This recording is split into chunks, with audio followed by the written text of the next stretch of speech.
민주적 이러면 알레르기 반응을 일으키는 분들이 있습니다. 아니, 교회가 신본주의를 해야지 무슨 민주주의를 하냐. 교회는 신본주의를 해야죠. 당연합니다. 하나님 중심적으로 해야 됩니다. 그렇습니다. 하나님을 중심에 두고 하나님 중심적인 신본주의를 하려면 사람들끼리는 어떻게 해야 됩니까? 민주적으로 해야 됩니다. 왜 그렇습니까? 성령은 누구 특별한 사람에게만 역사하는 것이 아닙니다. 하나님의 뜻은 누군가를 통해서 인도되어지는 것이 아닙니다. 예수를 믿는 순간 우리는 누구나 다 성령의 임재를 경험하는 것이고 성령의 열매를 맺는 것이고 성령의 인도하심을 받는 것입니다. 그래서 사도행전 15장에도 바울이 복음을 전하다가 이런저런 이방인 선교에 문제가 있을 때 돌아왔을 때 그들이 회의를 하잖아요. 그래서 성령 안에서 같이 의논해서 결정한 것을 하나님의 뜻으로 믿고 순종하지 않습니까? 그렇게 함께 의논하고 각자에게 주신 깨달음들을 갖고 이야기하면서 왜 그렇습니까? 나만이 하나님의 뜻을 알고 있다라고 얘기할 수 있는 사람이 누가 있습니까? 만약 그럴 사람이 있다면 그 사람이 하나님이지 않겠습니까? 우리는 하나님을 인간으로 인정하고 그 사람만이 하나님 뜻을 따른다라고 생각합니다. 그것이 저는 인본주의라고 생각합니다. 오히려 하나님이 각자의 인도하시고 우리는 각자 서로 의논하고 대화하고 성령의 코이노니아 속에서 하나님의 뜻을 따라가는 것입니다. 교회는 민주적이어야 됩니다. 참여하고 소통하고 협업하고 공유하고 그렇습니다. 어떻게 이것을 보장합니까? 정관을 만들고 규약을 만들어야 합니다. 우리 교회가 지향하는 가치는 무엇이다? 우리 교회의 의사결정 구조는 이런 것이다. 우리 교회의 사역은 이런 것이다. 직분은 이런 것이다. 또 교회 교육은 이렇게 한다. 이런 이야기들을 충분히 나누면서 그것을 규칙으로 만들고 규정으로 만들고 어떤 문제가 일어나면 어떻습니까? 목사가 하는 말, 장로가 하는 말, 누가 하는 말이 아니라 우리가 같이 함께 정한 정관과 규약을 보면서 우리가 이걸 잊어버렸군요. 이 순서를 우리가 놓쳤군요. 함께 다 순종하고 한 방향으로 가는 것이죠. 정관과 규약이 성경입니까? 그렇지는 않습니다. 바꿀 수 있는 것입니다. 정관과 규약은 성경적 가치를 성령의 코이노니아 가운데서 함께 정하는 것이고 그것은 시대와 상황에 따라 바뀌어갈 수 있는 것입니다. 여러분, 저희 교회가 더한공동체교회인데요. 4년 됐습니다. 처음 시작할 때 정관을 만들었어요. 규약을. 지금 무려 5번이나 바꿨습니다. 총회할 때마다 조금씩 바뀐 거예요. 저희는 정관을 바꾸고 규약을 바꾸는 걸 두려워하지 않습니다. 왜 그렇습니까? 그건 성경이 아니에요. 인적 구성이 달라졌을 때 어떤 좋은 의견이 있을 때 충분히 대화하면서 또 바꿀 수 있는 것입니다. 바꾸는 게 좋은 것입니다. 그래야 순종할 수 있고 다룰 수 있습니다. 민주적 협업, 참여, 소통. 저는 이런 것이 건강한 교회의 내용이다. 어떻게 우리는 민주적으로 운영할 수 있습니까? 복음적 분업이라는 말이 있습니다. 무슨 얘기입니까? 각각의 하나님께서 주신 직분이 있어요. 목사는 목사로, 장로는 장로로, 권사는 권사로, 집사는 집사로. 우리가 알다시피 이런 직분들은 계급이 아닙니다. 누가 누구를 억압하기 위해서 명령하기 위한 지휘관과 무슨 졸병의 관계가 아니지 않습니까? 각각의 은사에 따라서 각자 주어진 직분과 역할이 있는 것입니다. 그것을 분업해서 함께 협력하는 것. 목사는 가르치고 권사는 권면하고 장로는 치리하고 집사는 함께 일하면서 머리를 맞대고 수교하고 기도하고 그것이 교회의 참된 모습이지 않겠습니까? 복음적 분업이 곧 민주적 운영입니다. 세 번째는 재정과 행정이 투명한 교회입니다. 아까 민주적 운영과 같은 맥락에서 얘기합니다. 저는 이건 상식이라고 생각합니다. 여러분, 우리가 세상 가운데서 지금 욕먹고 있는 중요한 내용이 뭡니까? 재정이 투명하지 않다. 목사님, 우리 교회 재정이 어떻게 되는지 좀 보여주세요. 아니, 그걸 왜 신자가 간섭해요? 왜 당신이 간섭해요? 왜 보여주면 안 됩니까? 왜? 우리가 헌금을 내서 우리가 함께 운영하는 것입니다. 하나님의 사업을 위해서 하는 것입니다. 내 신자가 볼 수 없는 것이라면 그것이 어떻게 떳떳할 수 있습니까?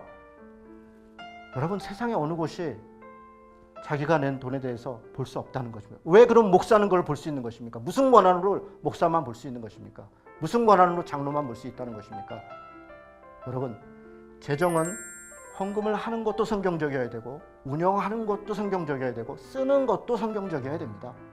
재정은 투명해야 되고 공정해야 되고 바르고 적절해야 됩니다. 재정과 행정이 투명하고 바르게 되는 것, 저는 그것이 건강한 교회의 중요한 모습이라고 생각합니다. 마지막으로는 지역과 함께하는 교회입니다. 여러분 이 얘기 짧게 하겠습니다. 제가 지역교회에 대해서 여러 번 강조했습니다. 우주적 교회에 대해서 우리가 인식하고 있습니다. 그렇습니다. 우리는 우주적 교회의 일원입니다. 그러나 우주적 교회의 일원이지만 우리는 어떻게 일합니까? 지역적으로 일합니다. 우리는 지역교회에 입양되었어요. 하나님의 교회에 입양되었다는 것은 그저 어떤 관념적인 어떤 교회의 일원이 된 것이 아니라 어느 지역교회에 우리가 일원으로서, 성도로서, 신자로서, 한 가족으로서 입양된 것입니다. 그래서 그 교회 안에서 우리는 공공성을 함께 만들어가고 공교육성을 지켜가고 일상의 제자도의 삶을 격려받고 그럼으로써 공동체를 이루어가는 것입니다. 네 가지를 이야기했습니다. 성경적 영성을 겸비한 교회, 하나님 나라 신학을 얘기했습니다. 두 번째는 민주적으로 운영되는 교회, 세 번째는 재정과 행정의 투명하고 바른 집행, 네 번째는 지역교회와 함께하는 교회. 저는 이것을 이루어가는 것, 이것이 건강한 작은 교회의 모습이라고 생각합니다. 그럼 도대체 작은 교회는 몇 명이 작은 교회인가? 늘 제가 질문을 받는 이야기입니다. 수치를 정하는 것이 정말 의미가 있는가? 이런 질문도 많이 받습니다. 저는 의미가 있다고 생각합니다. 왜냐하면 숫자라고 하는 것이 그냥 주어진 게 아닙니다. 어떤 관계를 형성하는 데 있어서 일정한 숫자가 넘어가면 어려운 면들이 발생합니다. 또 일정한 숫자가 되지 않으면 현실적으로 경영적인, 운영적인 면에 있어서 어려움도 발생합니다. 그냥 우리끼리 좋다 이렇게 갈 수가 없습니다. 몇 명이 적절할까요? 여러분들은 어떻게 생각합니까? 어떤 분은 저한테 이렇게 얘기하시더라고요. 이 사람을 인식하는데 최대치가 1,500명이라고 그러더라고요. 사람의 얼굴을 인식하는데, 물론 사람에게 있어서 그 역량에 따라 다릅니다. 저 같은 사람은 100명도 잘 기억을 못합니다. 제가 제일 못하는 게 사람 이름 외우는 건데요. 50명만 넘어가면 벌써 잘 못 외웁니다. 그래서 늘 저희 교회 성도들한테 죄송해요. 이러면 어떨 때 또 물어보기도 하고, 뭐 오래된 성도를 그러는 건 아니죠.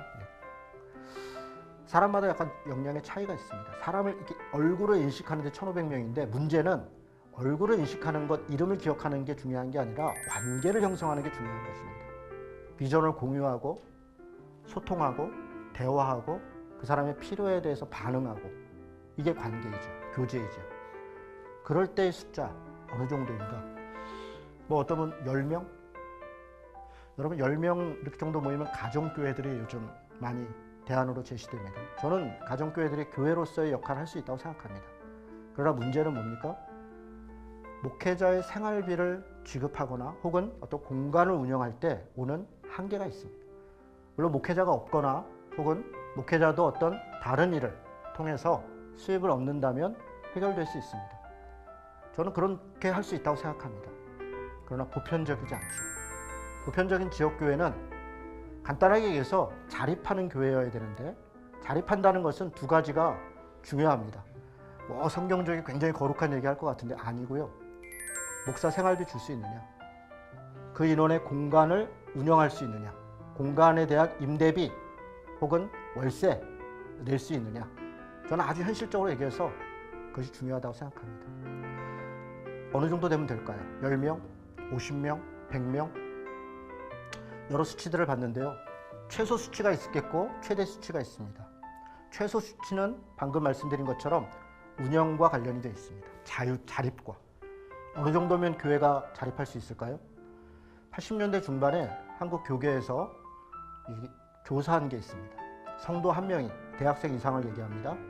부부는 2명입니다. 1년에 헌금을 할 수 있는 평균 헌금액이 100만 원입니다. 80년대 중반이라고 말씀드렸습니다. 예를 들어서 30명이면 1년에 3천만 원이 그 교회의 헌금 수입입니다. 교회마다 다르지 않을까요? 거의 예외가 없습니다. 현재는 도시교회나 또 약간 소득 수준이 높은 분들은 150에서 200만 원까지도 봅니다.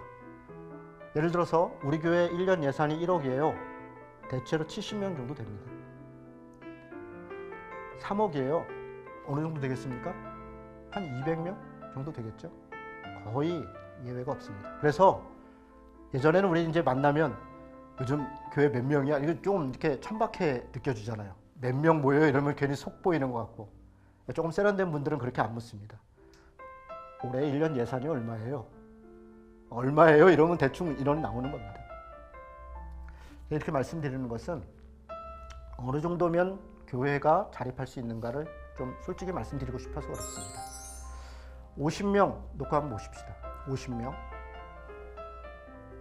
50명이면 제가 볼 때 150만 원씩 하면 6,500 정도? 그렇죠? 그러면 전임 사역자 목사 생활비 2천만 원에서 혹은 뭐 40대 중반 이상 되고 애 둘 셋 있고 그러면 한 3천만 원? 아, 이거 2, 3천 갖고 어떻게 살아요? 삽니다. 우리 목사님들 막 몇 억씩 받아야 되는 줄 아는데 그렇지 않습니다. 대부분의 많은 목회자들이 그 이하 받고 있고요. 목회자만 그런 게 아닙니다. 우리 대한민국에 지금 2,500만 정도의 근로자 중에서 비정규직이 600만이 넘습니다. 자영업자 거의 550만 중에서요. 월 100만 원 이하 받는 사람이 80% 이상이에요. 한 월 300만 원 이상 이렇게 받는 분들이 상위 30% 이상입니다. 우리나라에서 월급 받는 사람이. 그렇게 다 살아가고 있어요. 2천만 원, 3천만 원 작은 돈 아닙니다. 예, 3천만 원 받았다고 칩시다. 내부 교제하는데 비용이 들겠죠? 한 1,000만 원에서 1,500만 원 정도 듭니다. 50명이면 애들까지 한 70명입니다. 아이들까지. 그 공간 운영하는데 1년에 한 1,000만 원쯤 듭니다. 뭐 지역마다 다릅니다. 강남 같은데 뭐 비싼 데는 뭐 한 달에도 2, 300만 원씩 들겠죠. 그러나 조금 외곽 같은 데들은 월 100만 원 정도면 통신비까지 다 가능합니다. 대개 뭐 1,000에 50, 뭐 1,000에 70 뭐 이런 식입니다. 한 1,000만 원 정도 듭니다. 그러면 전체적으로 볼 때 한 5천만 원, 5,500 정도가 나가는 겁니다. 한 1,000만 원쯤 남습니다.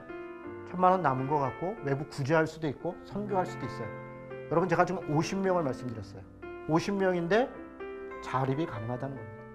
많은 목회자들이, 많은 신자들이 한 200명쯤 돼야, 한 300명쯤 돼야 자립할 수 있는 거 아니에요? 라고 생각하는 것은 제가 볼 때는 엄밀하지 않습니다. 착각입니다.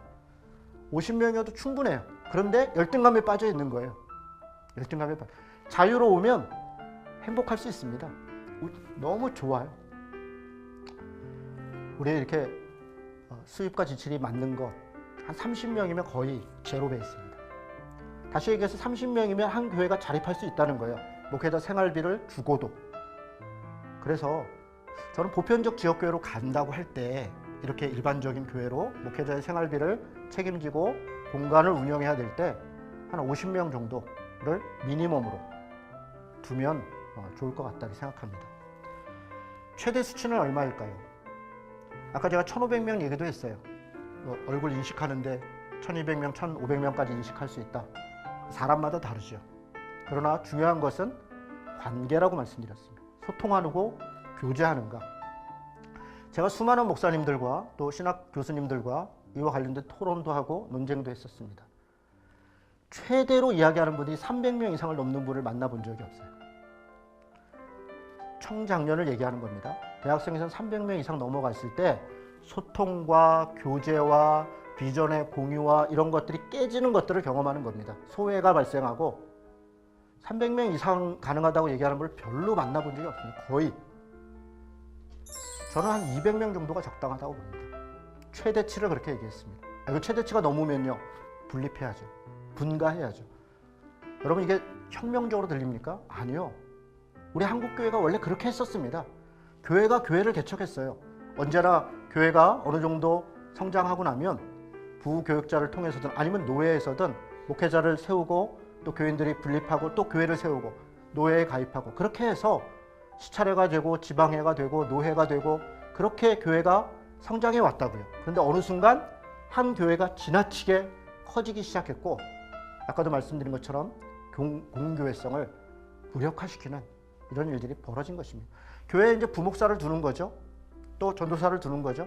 교구를 두는 거죠. 한 교구가 1,500명, 1,000명, 200명 부목사님 두고 점검하고 10,000명, 20,000명 이렇게 해서 담임 목사를 정점으로 해서 점검해 갑니다.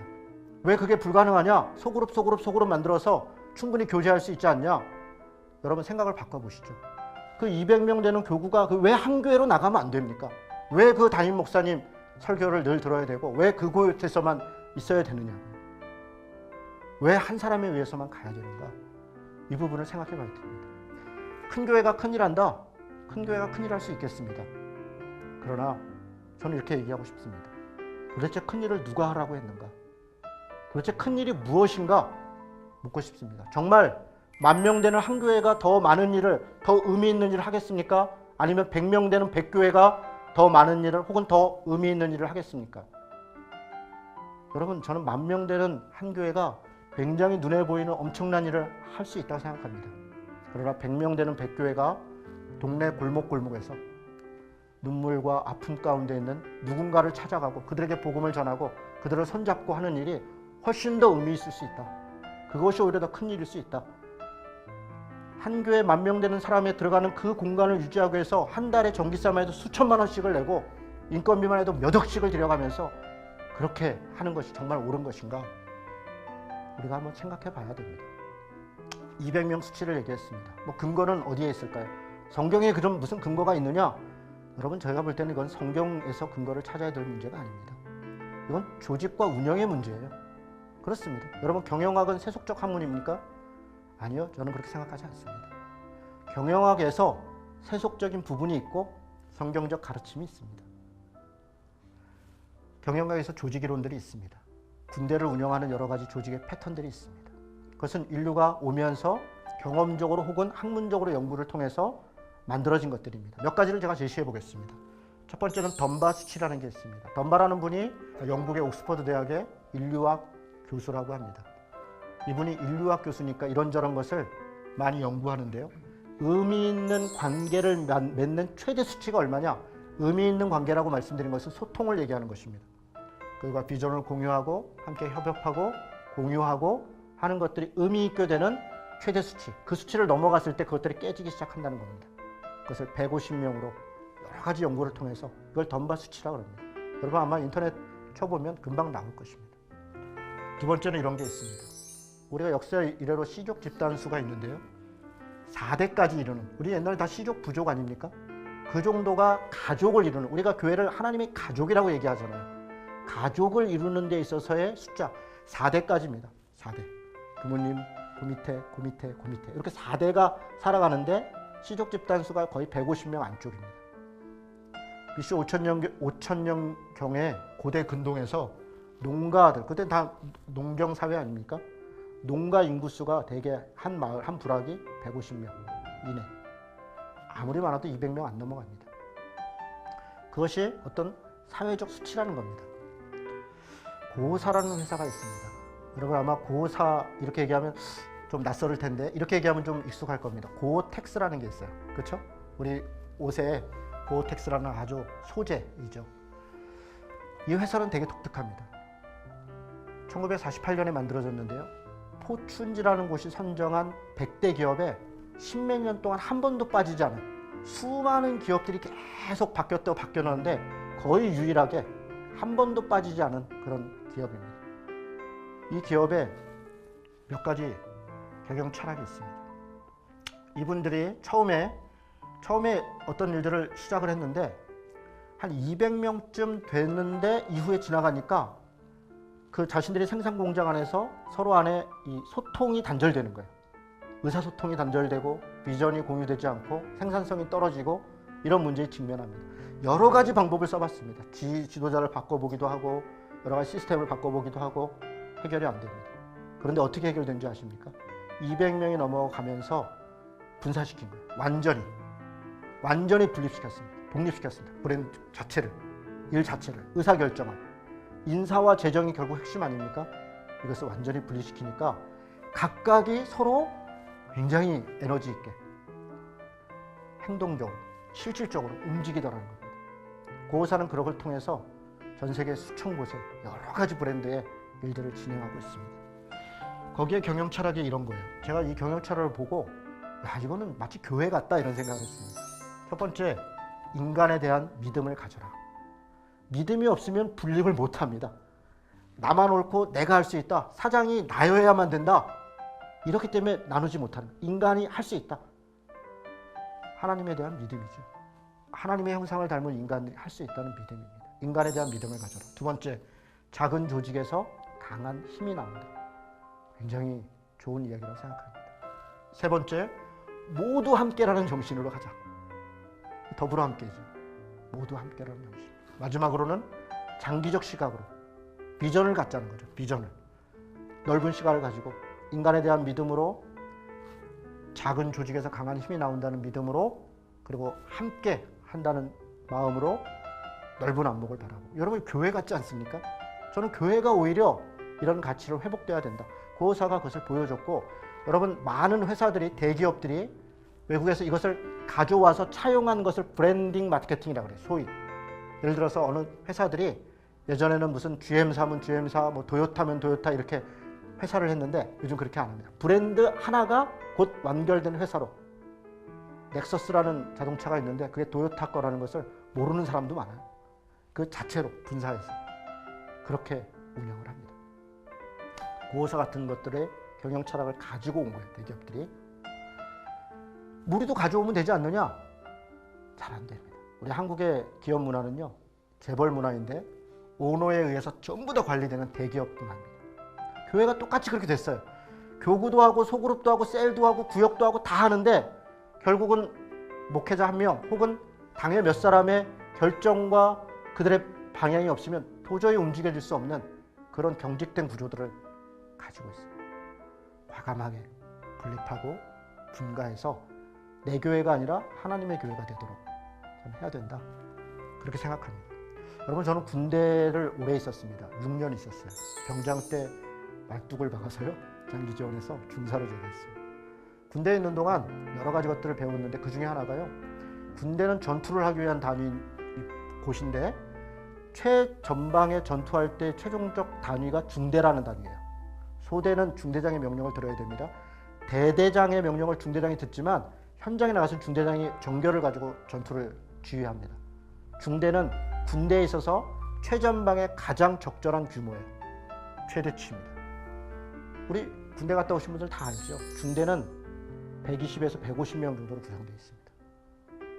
이게 중대단이에요. 가장 효율적이기 때문에 그렇습니다.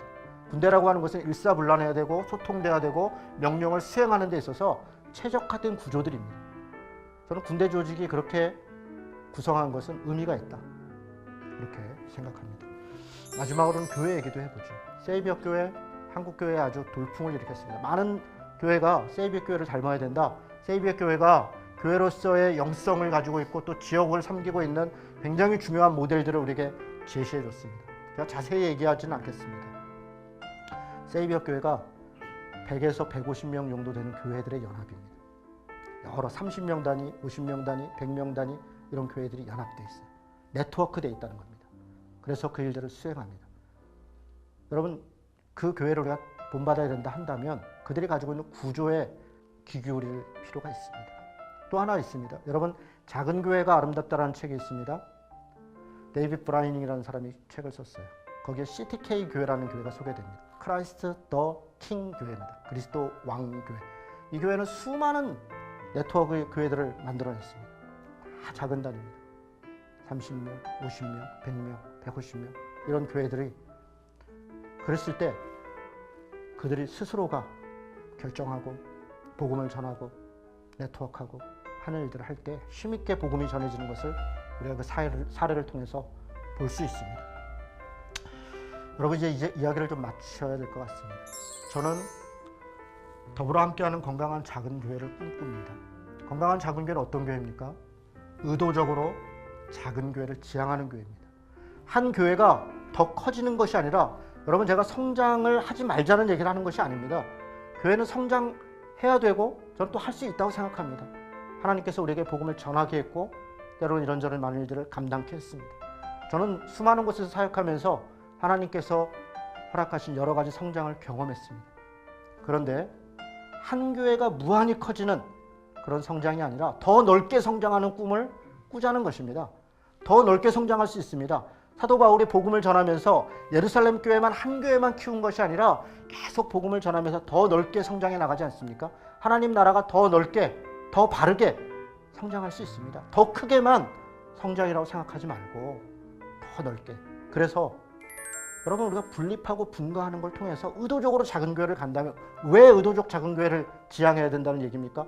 공동체성을 유지하기 위해서, 일상의 제자도의 삶을 살도록 격려하기 위해서, 공공성을 실현하기 위해서, 공교회성을 지키기 위해서 저는 건강한 작은 교회로 가는 것이 대형 교회나 혹은 브랜드 교회로 가는 것보다 훨씬 더 바르고 하나님께서 원하시는 길이 아니겠는가, 그렇게 인식하는 것입니다. 작은 교회들이 우리가 노회라고 하는, 지방회라고 하는, 교단이라고 하는 그런 교회적 네트워크 아닙니까? 바로 그렇게 함께 협력해서 각각의 작은 교회가 할 수 없는 일들을 힘을 합쳐서 하면 되는 것입니다. 한 교회가 그것을 하길 기대하는 것이 아니라 우리가 함께 하는 것. 저는 그렇게 되면 누구 한 사람이 영광을 받는 것이 아니라 하나님께서 영광을 받는 것 아닙니까? 아, 저 교회 목사님이 훌륭해, 저 교회가 굉장히 좋은 일을 했어, 가 아니라 우리가 했어, 하나님이 하셨어. 어떻게 그렇습니까? 건강한 작은 교회들이 함께 협력해서 복음도 전하고 사회적 구제도 실행하고 정의도 이루고 아픔과 눈물이 있는 사람들도 돕고, 그런 일들을 저는 할 수 있다. 그래서 작은 교회들이 새로운 생태계를 만들 필요가 있습니다.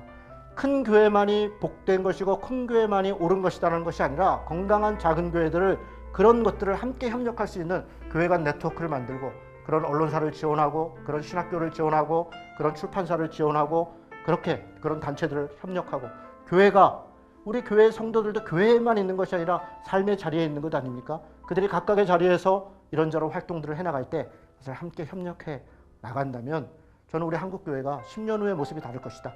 100년 후에는 지금과 같은 그렇게 감시받고 비아냥거리는 그런 수치를 우리가 벗어날 수 있을 것이다. 다시 원래 하나님의 교회로 하나님께 영광이 됐던 그런 모습으로 돌아갈 수 있다. 건강한 작은 교회 함께 꿈꿨으면 좋겠습니다. 고맙습니다.